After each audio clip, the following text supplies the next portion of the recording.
네, 안녕하세요. 중국이 히토류 수출을 금지 시작했다. 미국은 답을 찾을까? 네, TMC 더 메탈스에 관한 힌트가 있기에 제가 한번 읽어보겠습니다. 히토류 무기는 1% 읽는 힘에서도 충분한 분량을 기술했고 2024년에는 3편에 걸쳐서 글로 정리한 적이 있습니다. 그래서 오늘 글 한번 읽어보겠습니다. 히토류는 크게 분류하면 경히토류와 중히토류로 나누어집니다. 경히토류는 세계 각지에 분포되어 매장량이 많고 채굴의 난이도도 높지 않고 공급은 충분한 상태죠. 원소기호 65번 터뷴, TB입니다. 71번 루테튬, LU까지는 중히토류, 특히 66번 디스프로시움, DY가 중요합니다. 1983년 일본의 사가와 마사토 박사가 네오디뮴 철 불온, 이걸 붕소라고 하죠. 자석을 개발합니다. 네오디뮴 2에 철 12, 붕소 1을 섞어서 자석을 만들면 현존하는 최상의 자기력이 나오는 영구 자석을 만들 수 있다는 것을 알아내게 되었습니다. 당시까지 주로 쓰이던 페라이트 자석에 비해 10배 이상 강력한 자석이 탄생된 것입니다. 네오디뮴을 넣어 자석을 만들면 자석이 10배 이상 강해지므로 그만큼 자석을 작게 만들 수가 있습니다. 적은 용량으로 강력한 힘을 영구적으로 발휘하니 첨단 모터에 네오디뮴이 들어가기 시작합니다. 전기자동차, 로봇 등 전기를 통해 운동력을 만들어야 하는 모든 제품에 모터가 들어갑니다. 기존 산업용 모터는 강력한 힘과 회전 속도가 중요하지만 로봇 등 첨단 제품으로 갈수록 정밀 제어가 중요성이 높아지고 있습니다. 다관절 로봇은 3차원 공간에서 운동성을 발휘해야 하고 물건을 짚거나 용접하거나 잘라내야 하는 등 정교한 작업이 필요합니다. 로봇 관절마다 액추에이터. 액추에이터. 저 이거 아는데 우리나라 공학 박사 있잖아요. 그분이 만든 게 이거죠. 액추에이터죠. 자, 액추에이터는 감속기 플러스 모터 플러스 엔코더가 장착되므로 작고 성능 좋은 모터와 정밀 제어 기술이 없으면 인간처럼 자연스럽게 움직이는 로봇이 나올 수 없습니다. 모터의 미세한 회전을 컨트롤할 수 있는 센서가 필요하고 한 방향으로만 도는 회전 운동뿐만 아니라 왕복 운동, 관절 운동 등 다양한 움직임이 필요한 액추에이터가 필요해지는 것이죠. 지금까지 로봇은 센서 및 객체 인식 프로그램을 통해 물체를 인식한 후 운동 제어 프로그램으로 액추에이터를 동작시켰습니다. 최근에는 모터에서 나오는 회전량으로 데이터와 액추에이터 각도 데이터, 센서 데이터 AI로 학습시킨 후 객체 인식과 운동 제어, 모터 제어를 하나의 알고리즘으로 수행시키기 시작합니다. AI를 활용해서 학습을 계속하면 사람처럼 자연스럽고 정확하게 움직이는 로봇 등이 등장할 수 있다는 말이죠. 모터 시장이 빠르게 커지고 있다는 말이기도 합니다. 이런 모터들은 성능을 높이는 데 네오디뮴, 철불온, 붕소, 자석이 필수적으로 쓰이고 있습니다. 붕소 자석이 일본에서 개발되었지만 미국의 GM과 일본의 스미모토 금속이 비슷한 시기에 상용화에 성공합니다. 두 회사가 다른 공정으로 네오디뮴, 철불온 자석의 상용화에 성공해서 각각 특허를 출원했습니다. GM의 제조법은 자석의 크기와 형태를 다양하게 만들 수 있어 성능이나 활용도 면에서 뛰어났고 스미토모의 제조법은 상대적으로 쉬운 공정에서 저렴한 비용으로 생산할 수 있어 대량 생산에 적합한 제조법에 얻습니다. 두 회사는 각자 제조법을 서로 쓸 수 있게 크로스 라이센스드 교차 특허를 맺어서 기술 공유에 합의했고 GM은 네오디뮴, 철, 보론, 영구 자석의 상업화를 위해 마그네 퀸치라는 자회사를 1986년에 설립하고 사업을 시작했습니다. 마그네 퀸치의 최대 고객은 미 국방성으로 마그네 퀸치가 생산하는 정구 자석의 85%를 미군이 납품받아갑니다. 이거 솔깃합니다. 군용으로 납품받아가면 정말 이게 거의 영구적인 수익이 볼 수 있잖아요. 1995년 마그네 퀸치는 섹스턴트 그룹에 매각됩니다. 마그네 퀸치를 인수한 실소유주는 중국의 국영기업인 삼환 신재료 고구기술공사였고 실소유주는 중국 과학원이었습니다. 와우. 이들은 마그네 퀸치를 인수한 뒤 중국의 마그네 퀸치와 동일한 생산 라인을 만들기 시작했습니다. 2000년에는 마그네 퀸치의 NEDFB 연구 자석 생산 비드를 부품 단위로 생산해 분해해서 중국으로 옮기기 시작했습니다. 2003년 마그네 퀸치 생산 설비들은 중국으로 이전이 완료되자 미국 공장은 문을 닫고 종업원들을 해고한 후 중국에서 생산을 시작했습니다. 당시 중국은 이 연구 자석에 들어가는 히토류는 충분히 있었지만 특허와 기술이 없었던 것이죠. 중국이 마그네 퀸치를 소유화, 특허와 기술이 확보된 것입니다.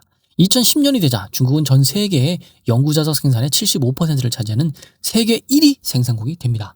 끝내주네요. 기술이 있겠다. 히토류 있겠다. 미국은 이걸 왜 그냥 준 걸까요?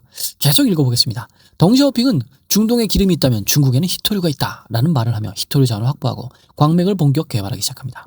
당시 마그네 퀸치 인수를 지휘한 인물은 덩시아오핑의 둘째 딸 중국 과학기술부 부부장 덩난이었습니다. 아버지는 히토류 자원을 확보하고 딸은 히토류 재련 기술과 특허를 입수한 것입니다. 네오디뮴 연구 자석이 중국에서 대부분 생산되자 국방 측면에서도 미국의 고민사항이 시작됩니다. F-35 스텔스기를 생산하려면 한 대당 417kg의 네오디뮴 철불원 연구 자석이 필요합니다.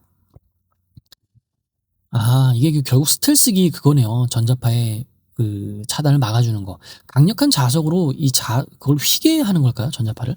아무튼 계속 읽어보겠습니다. 2022년 9월 바이든은 F-35에 중국산 네오디뮴 철불원 자석이 들어간 것에 문제를 제기하며 F-35 인수를 잠정 중단시킵니다. 미국은 근데 F-35는 인수 네, 계속 읽어보겠습니다. 미국은 중국산 네오디뮴 철불원 자석을 대체할 대안을 찾지 못했습니다. 미군은 2달간 검토 과정을 거친 후 중국산 히토류가 들어간 F-35 생산 재개를 허용할 수밖에 없었죠. 네오디뮴 철불원 연구 자석에도 약점이 있습니다. 연구 자석들은 온도가 일정 수준 이상 올라가면 자력의 성질이 사라지게 됩니다. 종류별로는 차이가 있지만 일반적으로는 네오디뮴 철불원 자석은 100도가 넘어가면 자력에 문제가 생기기 시작합니다. 여기에서 디스프로슘의 중요성이 나오게 됩니다. 디스프로슘을 네오디뮴 철불원 자석에 1%씩 섞을 때마다 자력의 성질이 사라지는 온도가 15도 정도 올라가게 됩니다. 1% 섞을 때마다 온도가 15도 정도 올라가게 된다. 이건 거의 그거네요. 플러스 1 강화 뭔가 이렇게 그 티켓을 바르면 계속 15%씩 내구도가 올라간다. 이런 느낌이잖아요. 거의 게임인데요. 45번 계속 읽어보겠습니다. 고성능 모터는 빠른 회전으로 열이 100도를 넘는 게 일반적이라 디스프로슘을 섞지 않으면 자력을 제대로 발휘할 수가 없죠. 빠르고 강한 발전을 계속해줘야 하고 고성능 발전기나 전기차, 모터 등 네오디뮴 자석에 중히토류 디스프로슘이 들어가는 이유입니다. F-35 전투기 등 최첨단 무기로 갈수록 디스프로슘은 필수가 되고 있습니다. 현재 디스프로슘이 실제로 채굴되는 곳은 중국과 미얀마입니다.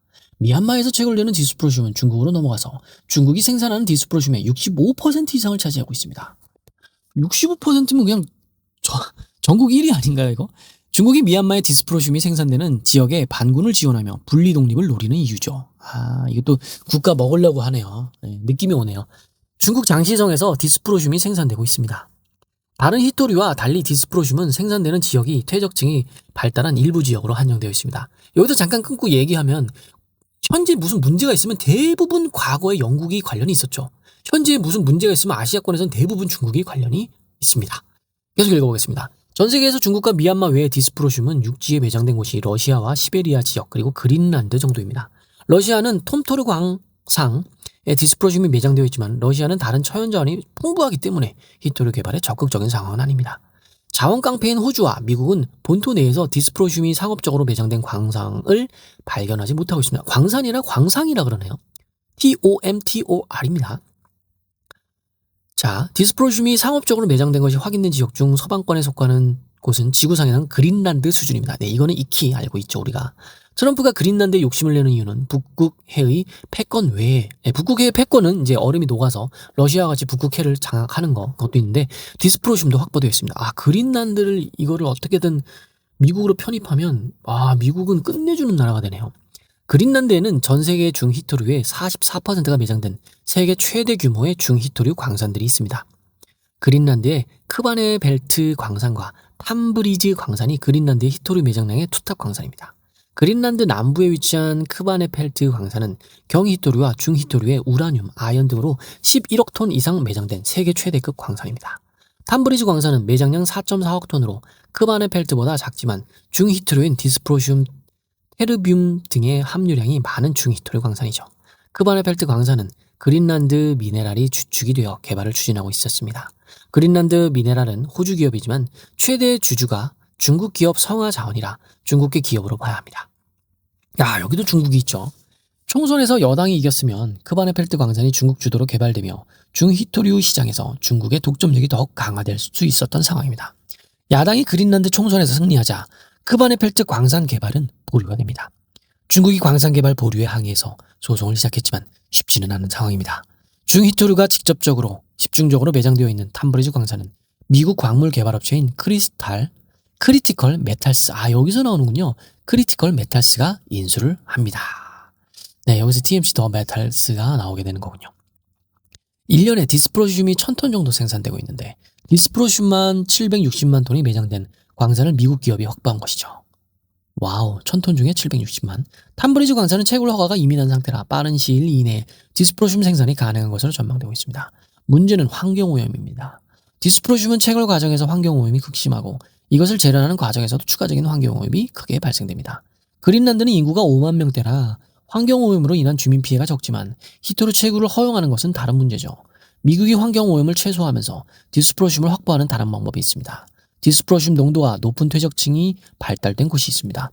바다바닥입니다. 이거 기억납니다. 바다바닥. 네, 바다바닥 이야기할 때 이거 라임 너무 좋다고 했던 기억이 납니다.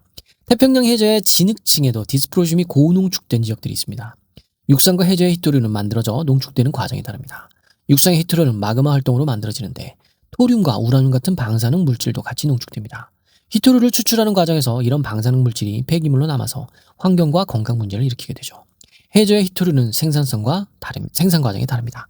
해저의 화산 활동이 일어나는 곳에는 철분을 포함하는 뜨거운 물이 분출되고 이것이 해수 중에 히토류를 흡착하는 작용을 하게 됩니다.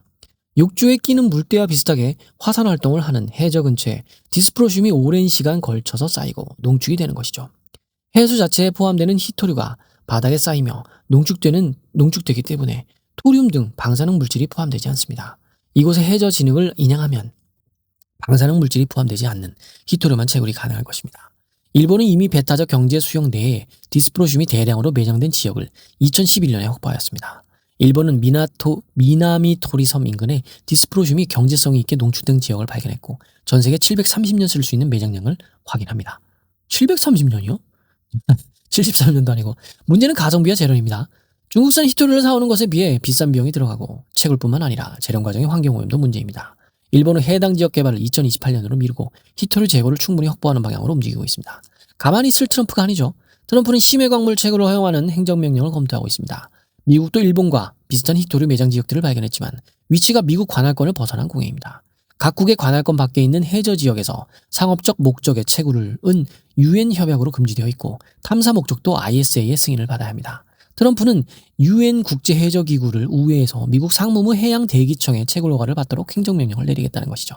광물 채굴 기업인 TMC, 더 메탈스 컴퍼니, 그래서 더의 D, 메탈의 M, 컴퍼니의 C, TMC네요. 가 백악관의 심해 광물 채굴 허용을 요청한 것이 계기가 됩니다. 심해 채굴로 히토류를 확보하면 재련 문제가 남아있죠. 우크라이나에서 재련을 하는 방법이 검토되고 있다고 합니다. 우크라이나에는 사람들이 살지 않고 있고 유명한 폐허 지역이 있습니다. 원전 사고로 넓은 지역이 폐허로 방치되고 있는 체르노빌 원전 일대를 재련 장소로 활용하는 방안입니다. 이거 충분히 가능하겠는데요? 근데 전쟁 지역이네요. 벨라루스, 키이우 이런 곳이요. 잠깐만요. 저는 가끔 이게 음모론을 상상하는데요. 일부러 여기를 그냥 초토화시킨 거 아닌가요? 전쟁 나게 해서? 그래야지 반대도 없고 여기다가 충분히 지을 수가 있는 거잖아요. 재건 산업 하면서 이 정도 가져와서 여기서 재련하겠다 이러면 사실 승낙을 할 수밖에 없잖아요. 예. 건물을 지어줄 그런 자원과 자본이 필요한데 이 정도 좀 뭐랄까 이게 유해시설 지어준다고 하면 너도 나도 좋아할 것 같은데요. 한 줄 코멘트입니다. 중국의 히토류 수출 금지는 디스프로슘을 집중해서 봐야 제대로 된 분석이 가능합니다. 경히토류는 세계 각국에 폭넓게 분포되어 한국에도 매장이 확인되고 있죠.